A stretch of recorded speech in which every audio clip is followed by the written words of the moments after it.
une chanson qui s'appelle Dans mes poches et il y a plein de rimes en hoche et que j'aurais pas écrite si j'avais pas eu cette contrainte-là, en tout cas, c'est sûr. Yo, est-ce que tu as quelque chose? Oui. Comment sont choisis les titres des chansons?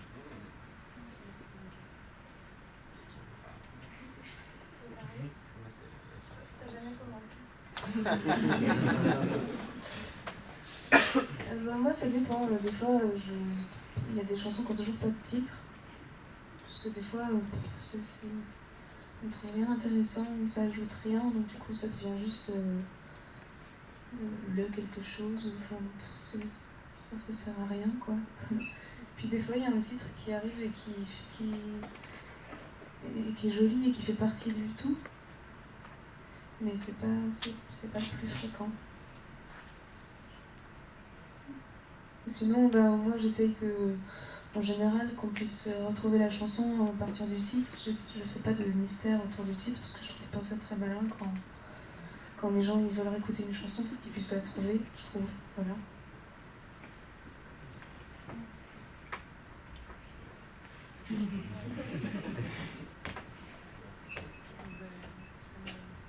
Moi,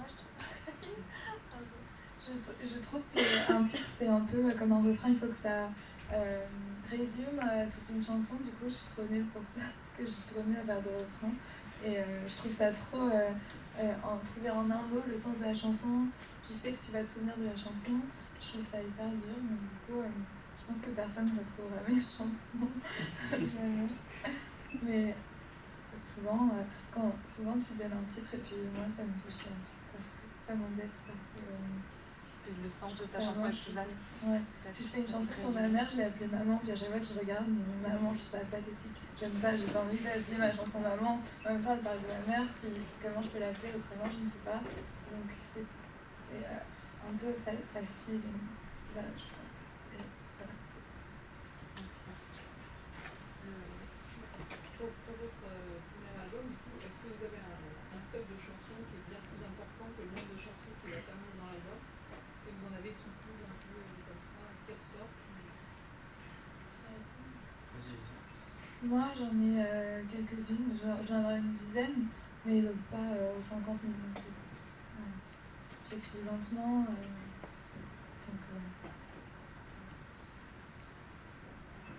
J'en ai pas 50 000 non plus, mais j'en ai plus que ce qu'il faut pour un album, donc oui. Enfin, je pense qu'il en faut plus, en tout cas pour faire un bon album, je crois qu'il en faut plus que le nombre de titres qui sera dans l'album.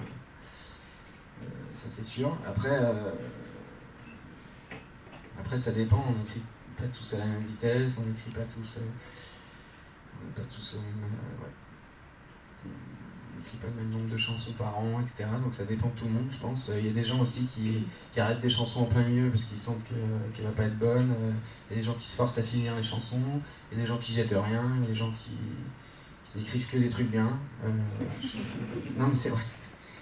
Et je parle pas de moi, mais en tout cas moi j'en ai un petit peu plus. Et puis un petit peu plus aussi parce que j'essaye de penser au deuxième album.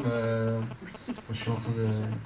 Avant d'enregistrer le premier, je me dis que ça serait marrant de le mettre en réponse à quelque chose d'autre, etc.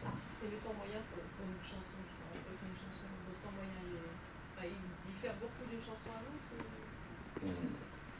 De mon côté, moi, j'écris pas non plus hyper souvent, mais quand j'écris assez vite.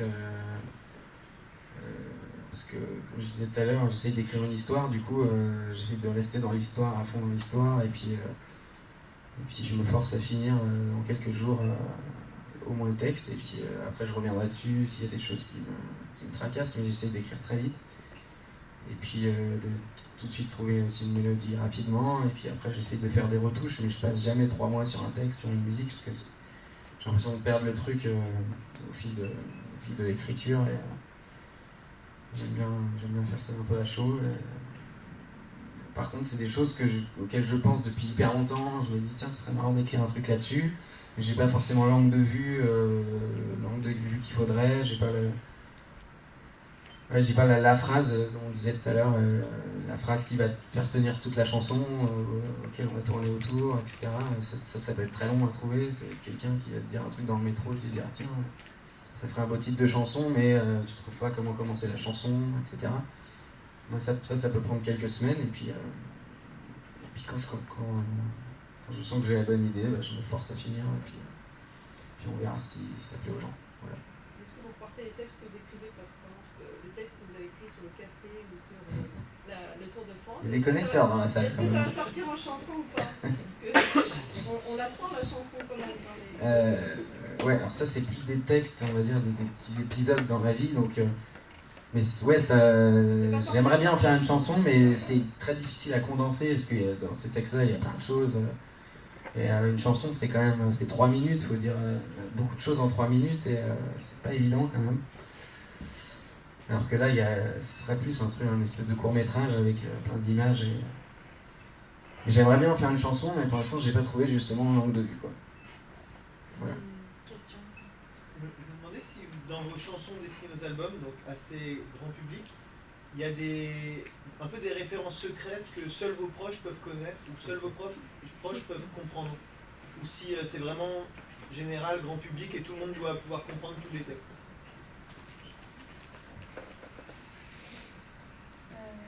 Non, moi j'écris souvent pour quelqu'un en particulier.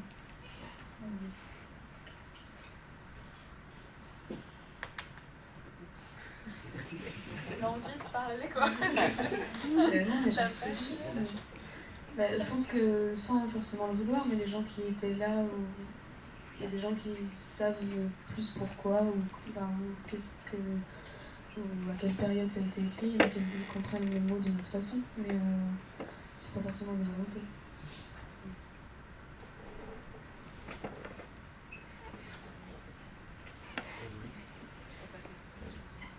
Ouais, je réfléchissais. Mais oui, moi en tout cas, il y a des petits clins d'œil que je pense que personne ne comprend.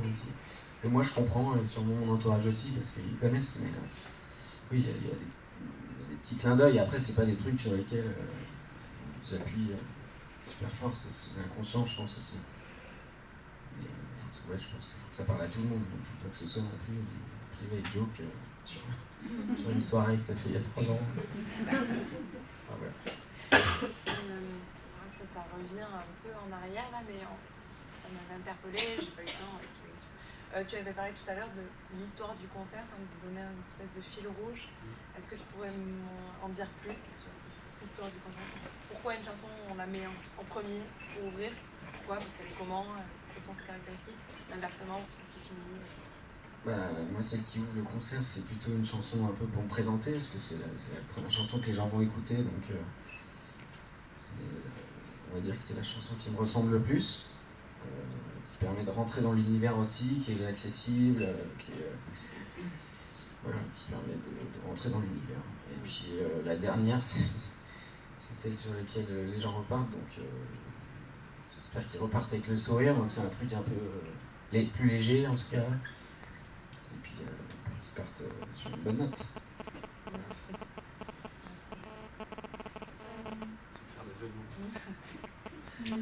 Fallait bien.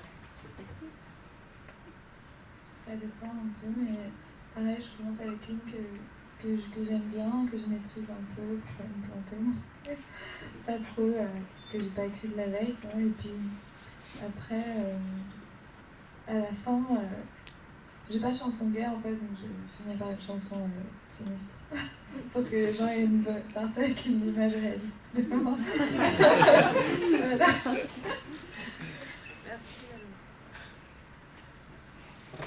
Moi c'est pareil, pour la première en général c'est plutôt parce que c'est pas trop compliqué et que je risquais pas de me vautrer. Mais... Puis la dernière c'est plutôt pas mal, on sent que ce soit sinistre ou gay ou quoi que ce soit, c'est juste qu'on sent que c'est bien que ça se termine dessus et voilà, mais il y en a 2-3 donc je sais qu'elles sont bien en dernière. Mais, tu saurais dire pourquoi? Elles sont peut-être pas pareilles. Non, elles sont pas forcément pareilles, c'est je sais pas, qui s'installe un truc, on n'a pas envie de continuer derrière, enfin ça. Mais bon, je sais pas trop pourquoi. C'est une réponse. Il y avait une question. Moi, j'ai une question qui revient un peu plutôt à l'actualisation de la chanson. Parce que Gauvin, tu disais, oui, une chanson c'est très condensé, ça tient en 3 minutes. Et c'est vraiment ça, vous pensez à un format des chansons encore, un format qui peut être le format de la radio, un format court pour que les gens prennent le temps de les écouter parce que justement elles sont courtes pour qu'ils aient le temps de les écouter. Enfin, dans l'histoire de la musique, on a quand même des chansons très très courtes et des chansons beaucoup plus longues. Je sais pas comment vous réfléchissez à vos chansons, à la temporalité de vos chansons. C'est pas posé cette question, ça encore, mais ça m'intéresse. Est-ce que vous y réfléchissez? Bah en fait, moi je crois que c'est une habitude et donc du coup on sait à peu près, on sait le temps que, enfin le nombre de, enfin la place qu'on a sur la page pour écrire une chanson quoi. C'est pas forcément, je dis pas zut, c'est plus radiophonique parce que ça dure plus de 4 minutes, mais oui c'est comme une page quoi. Enfin moi je sais à peu près quand j'aurai atteint le temps qui est bon. Et ça vous arrive jamais d'avoir envie de continuer, d'écrire quelque chose de plus long, même Mais si si, c'est toujours mais des moi- vers, enfin des strophes. En fait, je trouve qu'une chanson, après, elle est chiante quand elle est trop longue. Donc, moi, je fais toujours attention à ce que ce soit pas trop long. Ça fait partie des contraintes que j'aime bien et que je... Ouais, voilà, ça t'embête. Non, pas du tout, au contraire.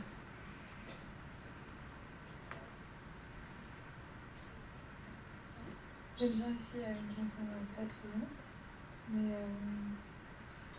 mais pas toujours en fait. Il y a une chanteuse que j'adore qui s'appelle Amber Olsen, c'est une américaine, donc elle écrit pas en français, mais elle a sorti un single qui fait, je pense, 8 minutes, et je m'ennuie pas parce que c'est trop beau, et bon, du coup. Mais je pense que si je le faisais moi, peut-être ce serait plus ennuyeux. Je sais pas, en fait, je vais essayer. Parce que c'est une déesse, Alors moi je me pose pas trop la question du temps au départ, mais parce que j'essaie d'écrire un truc, une histoire, et puis il y a un début, une fin. Après j'ai tendance à en mettre des tartines, alors je suis un peu obligé d'enlever des couplets, parce que je sais que ça va être trop long. Ou alors quand ça me fait trop mal au cœur d'enlever un couplet, j'essaie de faire en sorte que la musique soit beaucoup plus rapide, comme ça je peux chanter toute la chanson. Mais ça m'a jamais dérangé, en tout cas une chanson de 4 minutes 30, si je la trouve bien, et que voilà, après c'est aussi les arrangements qui vont faire qu'on s'ennuie pas dans une chanson de 4 minutes 30, alors que des fois dans une chanson de 2 minutes on s'ennuie parce que c'est tout le temps pareil. Je crois pas que ce soit la longueur en tout cas qui fasse qu'on s'ennuie. Je pense que quand on est accroché par la chanson, et puis voilà, après c'est le travail musical après je pense qui est très important. Et puis je sais pas, mais il y a des chansons de Brassens qui sont musicalement c'est tout le temps la même chose quoi. C'est hyper mélodique mais ça revient, c'est toujours le même plan et pourtant on est accroché par l'histoire donc on s'ennuie pas et voilà, je crois qu'il n'y a pas trop de formules magiques. En tout cas je pense pas à la radio quand j'écris une chanson, heureusement je crois. Et est-ce que toi tu par ailleurs, en dehors des textes de chansons, tu écris des textes plus longs? Même beaucoup plus longs? Ce que je disais, c'est que des fois j'écris des trucs sur des thèmes qui n'ont rien à voir avec des chansons, il n'y a pas de rime, etc. C'est plus des textes, des moments de vie, voilà, de la prose. Et puis ça peut être très long, du coup j'aime bien mettre que la description aille vachement plus loin que dans une chanson où finalement on est très condensé. Et c'est cool aussi de pouvoir en dire plus. Je trouve ça cool. Par exemple, Brassens, justement, ton style d'écriture qui est un peu en mode histoire, j'ai oublié le nom du créateur d'Émilie Joly. Il avait beaucoup discuté avec Brassens, qui apparemment lui avait donné 2-3 règles pour bien raconter une histoire en chanson. Et je suis resté sur ma frustration puisqu'il ne les dit pas. Est-ce que tu pourrais donner tes 2-3 règles à toi pour écrire une histoire en chanson? Pour écrire une histoire, putain, c'est pas évident ça. Alors moi je crois qu'il y a un truc très important, c'est les 4-5 premières lignes, que le climat soit posé très rapidement, qu'on sache où c'est, quand c'est, qui c'est, enfin que ce soit accrocheur quoi, comme voilà, qu'il y a un vrai décor planté assez rapidement, ça je pense que c'est important. Et puis après, voilà, c'est que l'histoire se déroule, qu'il se passe des choses, qu'on sache pas ce qui va se passer après, qu'on ait envie d'entendre la suite, et puis qu'il y ait une vraie chute. Moi j'aime beaucoup quand il y a des chutes, soit qui font sourire, soit qui... Ouais. Enfin, où vraiment il me pose vraiment la question de la chute. C'est un des moments de la chanson que je préfère souvent, et je me pose pas mal de questions là-dessus. Et du coup, ça, je pense que ça permet d'accrocher les gens. Souvent aussi, le refrain, forcément, c'est très important. Moi, j'aime bien quand c'est décliné, que ce soit le refrain, mais que ce soit pas exactement le même refrain qu'avant, qu'il y ait des petits mots qui changent. Et ça permet, je trouve, de garder l'attention de l'auditeur. Et puis après, il faut que ce soit touchant, quoi, je pense. Et puis voilà, c'est mes règles à moi. Mais c'est pas forcément les règles qui marchent. Je sais pas. Non, moi j'ai pas de règle. Juste essayer de pas faire semblant d'être quelqu'un d'autre, je trouve. Ça apporte forcément un peu d'authenticité. Même si on écrit pour d'autres, essayer de le ramener à soi, c'est tout. Et faire une jolie mélodie, je pense que ça inspire toujours un texte, je sais pas, ça élève, ça transcende un peu tout. Une belle atmosphère mélodique. C'est quand même de la chanson, quoi. Ouais.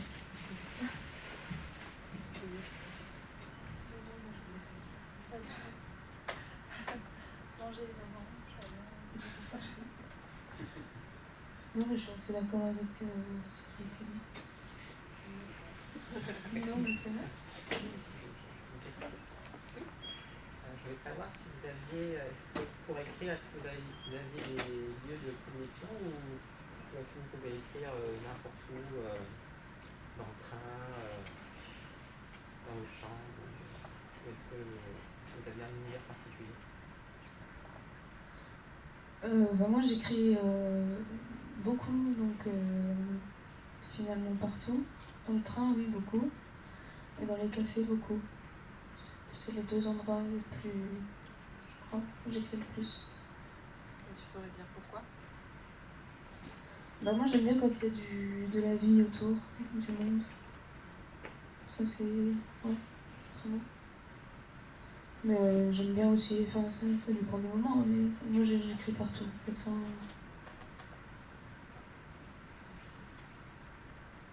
Moi j'ai besoin d'être toute seule chez moi et de voir le ciel. J'arrive pas si je vois... Là j'habite dans un appartement où je vois pas le ciel de ma fenêtre, du coup j'écris pas. Voilà. Je suis la parent, du coup, pas de simplement. C'est plutôt comme Clio, j'aime bien faire un peu n'importe où. Dans les trains, j'aime beaucoup aussi, je trouve ça cool parce qu'il n'y a rien d'autre à faire déjà. Puis ils sont souvent en retard, alors il y a plus de temps. Et puis, ouais, je vais chez moi, dans un café. Comment vous faites pour écrire des chansons comme ça, que tu peux pas chanter?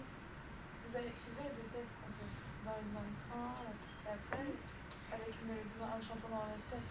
Moi, comme je te disais, je démarre souvent par le texte, donc Ouais. je peux écrire un texte dans un train, et puis après, c'est une mélodie. Alors que toi, Ou sinon. alors que toi, tu testes la voix directement. Ouais. Même presque pas.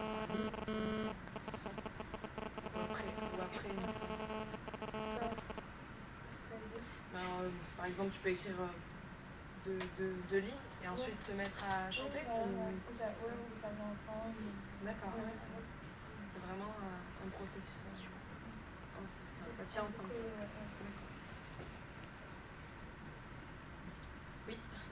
J'imagine que quand vous écrivez, la chanson sort pas du stylo d'un coup, il y a des brouillons, etc. Ça vous gêne pas que des gens dans le train ou dans un café lisent vos brouillons? Parce que c'est quand même assez... Enfin, je dirais que le brouillon est quand même plus intime que la chanson finale.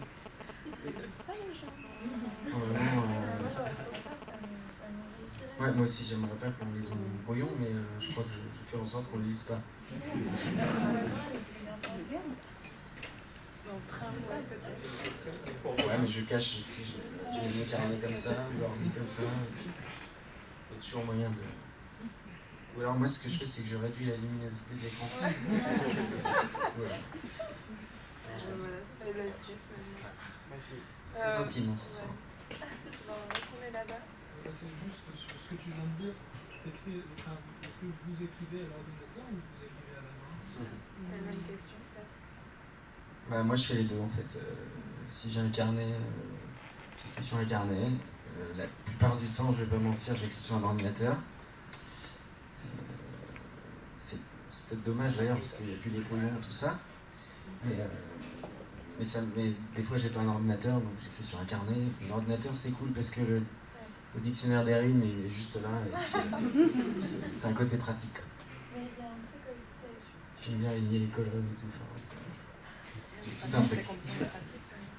quand tu tiens ta guitare aussi, moi j'écris avec ma guitare et quand je la tiens, je sais pas, c'est plus contraignant pour moi de reprendre un stylo, puis après ça m'écrase partout et d'écrire. Alors que sur mon ordi, je prends la main gauche, je tape quand j'ai un mot, à chaque fois ça va plus vite. En fait, mais c'est nul, hein. Changeons ça.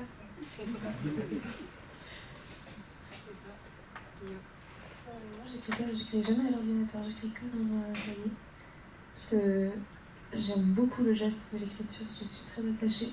Enfin, ça fait vraiment partie du plaisir. Donc, des fois, c'est juste l'envie d'écrire physiquement qui me pousse à remplir un cahier. Donc, j'écris pas du tout à l'ordi. Professeur. Parole de professeur, en plus. C'est important, ça. Moi je commence à écrire sur un cahier, mais après quand je continue ma chanson, je la recopie sur l'ordi et là ça devient plus sérieux.